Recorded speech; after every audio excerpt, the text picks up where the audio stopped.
Chang, pwede bang makahiram muna ako sa'yo?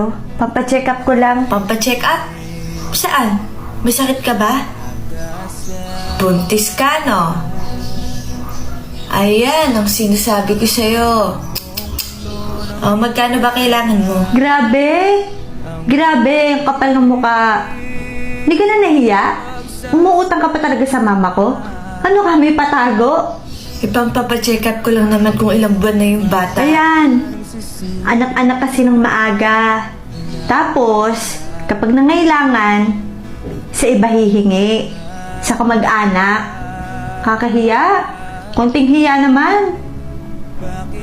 Chang, hayaan mo. Kapag naman nagkaroon ako ng trabaho, isasaoli ko agad yung hinihiram ko. O siya, teka. Titingnan ko dito kung meron pa akong Ay, hindi. Walang ipapahiram sa'yo si mama. Di ba, ma?